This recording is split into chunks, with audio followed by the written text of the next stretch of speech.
नमस्कार, मैं हूं दिव्या और आप देख रहे हैं आंखें न्यूज 24। आइए सबसे पहले नजर डालते हैं आज के मुख्य समाचारों पर। नमस्कार, मैं हूं दिव्या और आप देख रहे हैं आंखें न्यूज 24। बिहार विधानसभा के अध्यक्ष डॉक्टर प्रेम कुमार ने केंद्रीय बजट को ऐतिहासिक बजट बताया। उन्होंने कहा कि यह बजट देश के सभी युवाओं, महिलाएं, किसान, गरीबों के लिए बजट है। युवाओं को रोजगार, महिलाओं के लिए हर जिले में हॉस्टल, किसानों के हित में भी यह बजट है। उन्होंने कहा कि बिहार सहित देश के 140 करोड़ लोगों के लिए बजट बहुत ही अच्छा है और ऐतिहासिक बजट है। इस बजट में सभी का ख्याल रखा गया है। और उन्होंने क्या कुछ कहा, सुनिए इस वीडियो में। बजट में कई बातें जो शामिल हुई है उसका लाभ बिहार को मिलेगा। हमारे किसान हैं, अन्नदाता किसान है, किसानों की योजना जो बनाई गई है उत्पादकता बढ़ाई जाएगी, पूरे देश को लाभ होगा। एक जिले के लिए है, युवाओं को रोजगार, महिलाओं के लिए हर जिले में हॉस्टल, तो सारी योजनाएं जो है इन योजनाओं में मैं देख रहा हूँ इसमें बिहार भी शामिल जा करके है और आने वाले समय में उसका लाभ बिहार सहित देश के 140 करोड़ आबादी के लिए बजट जा करके है और बहुत अच्छा बजट है, ऐतिहासिक बजट जा करके है। एक गांव, गरीब, किसान, महिला, नौजवानों का बजट है। स्वागत। नमस्कार, मैं हूं दिव्या और आप देख रहे हैं आंखें न्यूज 24। केंद्रीय वित्त मंत्री निर्मला सीतारमण ने यूनियन बजट 2026-2027 आज लोकसभा में पेश किया। अब इसको लेकर उप मुख्यमंत्री सम्राट चौधरी ने प्रेस कॉन्फ्रेंस करते हुए विस्तार से इसके बारे में जानकारी दी। उन्होंने कहा कि भारत के विकसित होने के लिए 6 महत्वपूर्ण मुद्दों के बारे में बताया गया है। इसके साथ ही देश के कई अन्य महत्वपूर्ण मुद्दों के बारे में भी बताया गया, जिसमें हाई स्पीड रेल कॉरिडोर, राष्ट्रीय जलमार्ग, मेडिकल इंफ्रास्ट्रक्चर को कैसे बेहतर किया जाए, जिलों में हॉस्टल और जिलों में अस्पताल में आईसीयू समेत अन्य फैसिलिटी कैसे दिया जाए। इसके साथ ही उन्होंने और क्या कुछ कहा है, सुनिए इस वीडियो में। आज देश के यशस्वी प्रधानमंत्री आदरणीय नरेंद्र मोदी जी के नेतृत्व में और केंद्रीय मंत्री वित्त विभाग की निर्मला सीतारमण जी के ने जिस तरह केंद्रीय बजट का प्रस्तुतिकरण किया, यह स्पष्ट दिखता है कि 2047 के भारत की कल्पना कैसे सरजमीन पर उतारा जाएगा, उसकी चिंता केंद्रीय बजट में दिखता है। और जो आदरणीय निर्मला जी ने शुरुआत किया, 3 कर्तव्य की चर्चा उन्होंने किया। उत्पादकता में लचीलापन लाना, आर्थिक विकास की चिंता करना, उसकी गति बनाए रखना। दूसरा, भारत की समृद्धि के पथ पर सशक्त साझेदार बनाने के लिए लोगों की आकांक्षा पूरी करना और उनकी क्षमता बढ़ाना। और तीसरा, सरकार की सबके साथ सबका विकास के दृष्टिकोण को अनुकूल और ये सुनिश्चित करना है कि सार्थक भागीदारी के लिए प्रत्येक परिवार, समुदाय और क्षेत्र की संसाधनों, सुविधा और अवसरों तक पहुंचाने का उपलब्ध कराया। और जो बजट का अनुमान भी उन्होंने बताया, लगभग 53 लाख करोड़ से अधिक की राशि का अनुमान किया, जिसमें कुल व्यय क्रमशः 36.5 लाख करोड़ का है और केंद्र की शुद्ध कर प्राप्ति 28.7 लाख करोड़ रुपए रहने का अनुमान है। सकल बाजार उधारी लगभग 17.2 लाख करोड़ इसको आंका गया है। इसके साथ साथ कई घोषणा आज जो महत्वपूर्ण है भारत के विकास के लिए। बायो फॉर्म्स में लगभग 10,000 करोड़ के पूरे सिस्टम्स को बताने का काम निर्मला जी ने किया। केंद्रीय बजट में पूरे स्वरूप को लाया गया। साथ ही साथ इस तरह इनलैंड वाटर, वस्त्र के क्षेत्र में टेक्सटाइल पार्क, तो कैसे मेगा टेक्सटाइल पार्क स्थापित करने के लिए विंडो खोलने का काम किया। और इंग्लैंड के क्षेत्र में जैसे मैंने बताया कि बिहार जैसे राज्य को भी उसका सीधा लाभ मिल रहा है।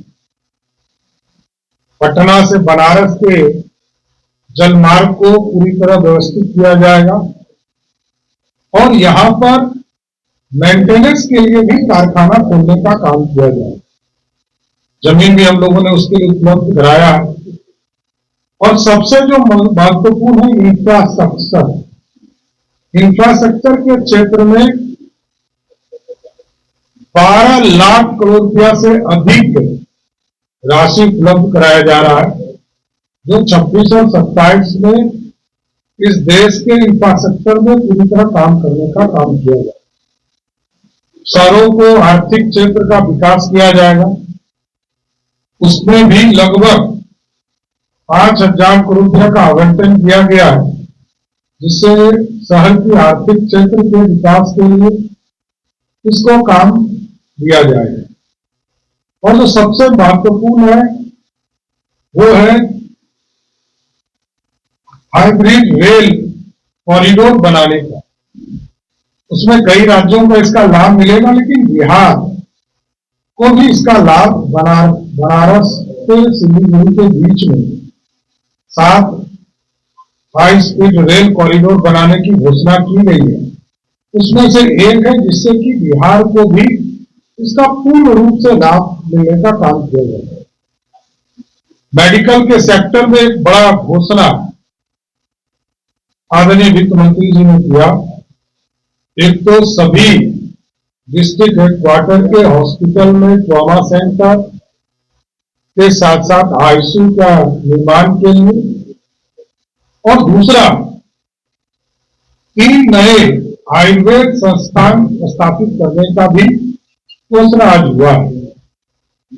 कई क्षेत्र हैं जिसमें पूर्ण रूप से पशुपालन हो, ऑरेंज इकोनॉमी हो, शिक्षा के क्षेत्र में लॉजिस्टिक कॉरिडोर बनाना हो, उद्योग के क्षेत्र में बड़े उद्योगों को स्थापित करने के लिए 5 विश्वविद्यालय का भी स्थापना करने का काम किया गया।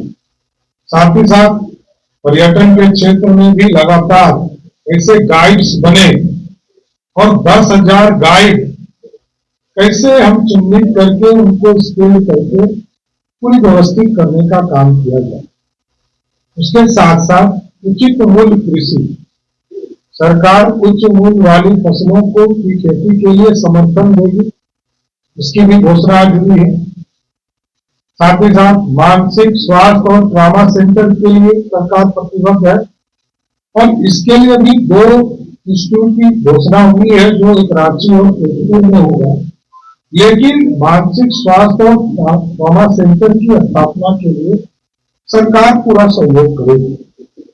और बहुत सी चीजें हैं जो विस्तार से हम लोग आपको उपलब्ध कराएंगे, लेकिन 16वें वित्त आयोग के सिफारिश में।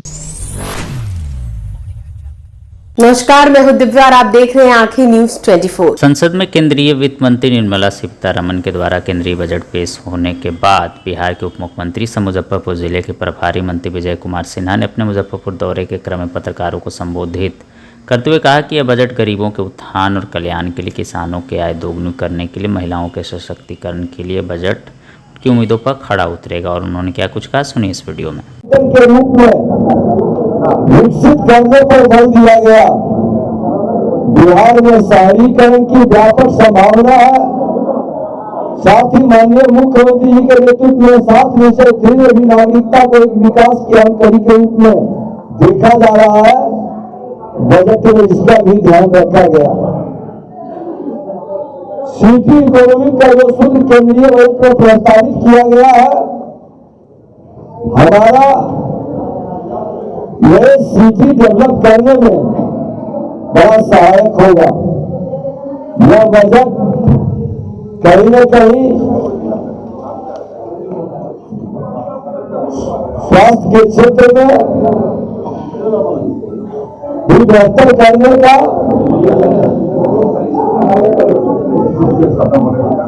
शिक्षा के क्षेत्र में रोजगार उन्मुखी शिक्षा पर और नए आयुर्वेद के क्षेत्र में भी और इसके रिसर्च सेंटर के रूप में भी पूरी वातावरण बनाने का एक माहौल खड़ा किया गया है। आज हुनर को बढ़ाने के लिए 10,000 गाइडों को प्रशिक्षण के कार्य देने का भी योजना रखा गया है। विकसित केंद्र के रूप में नगर को स्थापित करने का और भारत विस्तार कार्यक्रम की योजना बनाने का, देश के हर जिले में गर्ल्स हॉस्टल बनाने का, पूर्वी भारत में इंडस्ट्रियल कॉरिडोर, टूरिज्म के क्षेत्र में विकास पर भी बल दिया गया। 15 पुरातात्विक स्थलों को विकसित करने का निर्णय लिया गया। राज्यों के लिए 1.4 लाख करोड़ का अनुदान आज पूर्वांचल के विकास पर जोर दिया गया। अरुणाचल से त्रिपुरा तक बौद्ध सर्किट बनाने का और 31 जुलाई तक नया इनकम टैक्स आप रिटर्न दे सकते हैं। नए लोगों को जुड़ने का अवसर दिया गया। सजा नहीं, टैक्स देकर आप राष्ट्र के निर्माण में एक योद्धा के रूप में काम करें, यह बजट में प्रावधान किया गया। फाइबर, टेक्सटाइल, हैंडलूम, बुनकर उद्योग को विशेष प्रोत्साहन दिया जाना भी बिहार के विकास के लिए बड़ा प्रोत्साहित यह बजट है। प्राइवेट इंफ्रास्ट्रक्चर डेवलपर की मजबूती के लिए 12,000 करोड़ से अधिक का प्रावधान किया जाना बिहार जैसे विकासशील राज्यों के लिए लाभदायक सिद्ध होगा। हर जिले में जो गर्ल्स हॉस्टल के माध्यम से नारी सशक्तिकरण को ताकत देने और समाज में बराबरी का अधिकार को जमीन पर उतारने का भी वातावरण बनाया जा रहा है। कृषि के क्षेत्र में आर्टिफिशियल इंटेलिजेंस तकनीक का इस्तेमाल, जिसमें लघु सीमांत किसानों को लाभ मिलेगा और अलग अलग क्षेत्र में जो सरकार ने निर्णय लिया है कि हम अपने हुनर और कौशल को बढ़ाएंगे। आपको बता दें कि अपनी क्षमता को बढ़ाने के लिए, वहां की क्षमता का प्रदर्शन के लिए गुणवत्तापूर्ण माहौल खड़ा करने के लिए रिसर्च सेंटर का निर्माण का भी निर्णय लिया गया। जनता के उम्मीदों पर खरा उतरने का प्रधानमंत्री जी ने जो सोच रखी, भारत सरकार के वित्त मंत्री ने उसको बजट के माध्यम से लोगों तक पहुंचाने का और उस संकल्प को साकार करने का प्रयास किया गया। सबका साथ सबका विकास के भाव को बजट में प्रावधान किया गया और युवाओं पर ज्यादा फोकस कहीं न कहीं आज ये स्पष्ट करता है कि प्रधानमंत्री जी लगभग 2/3 जो युवाओं का एक नई उम्मीद, किसानों का सपना और आय दुगना करने का, महिलाओं के सशक्तिकरण का और गरीबों के उत्थान और कल्याण के लिए। समाचारों में वक्त हो चला एक छोटे से अंतराल का। पटना में कई वर्षों से शिक्षा में अहम योगदान दे रहा है Gyansthali high school Alamganj Patna city, जहां 10वीं और 12वीं की बोर्ड परीक्षाओं में 100% अंक प्राप्त कर रहे हैं बच्चे।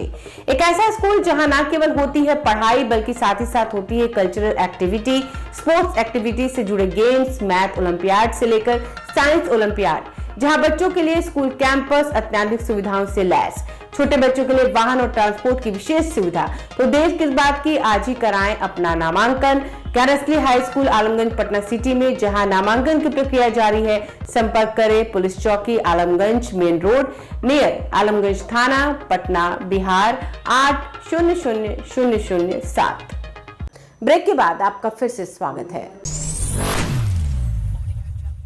नमस्कार, मैं हूं दिव्या और आप देख रहे हैं आंखें न्यूज 24। केंद्रीय वित्त मंत्री निर्मला सीतारमण ने यूनियन बजट 2026-2027 आज लोकसभा में पेश किया। बिहार के गृह मंत्री सह उप मुख्यमंत्री सम्राट चौधरी ने बजट पेश होने के बाद कहा कि आज जो बजट पेश हुआ है उसमें 2047 के भारत की साफ झलक देखने को मिल रही है। उप मुख्यमंत्री सम्राट चौधरी ने कहा कि 2047 का विकसित भारत कैसा होगा, इस बजट से साफ तौर पर उसकी झलकियां मिली हैं। देश के यशस्वी प्रधानमंत्री जी को और आदरणीय वित्त मंत्री जी को धन्यवाद देता हूं। इन्होंने 2047 का भारत कैसा होगा, तीन कर्तव्य के बारे में बताया।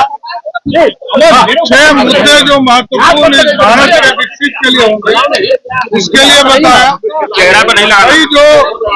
कई योजना के बारे में उन्होंने बताया, चाहे वो हाई स्पीड रेल का जो कॉरिडोर हो, सेमीकंडक्टर का पूरा इंफ्रास्ट्रक्चर खड़ा करने का मामला हो, चाहे वो फिशरी से जुड़ा हुआ हो, चाहे वो जल मार्ग के बारे में, एक तरह से कारखाना से लेकर पूरी तरह जल मार्ग के परियोजना की चर्चा और कई चीजें, कैसे मेडिकल कॉलेज, मेडिकल इंफ्रास्ट्रक्चर, कैसे डिस्ट्रिक्ट कॉलेज के डिस्ट्रिक्ट के हॉस्पिटल में आईसीयू और वहां पर पूरा ट्रॉमा सेंटर का यूनिट बनाने का निर्णय लिया है।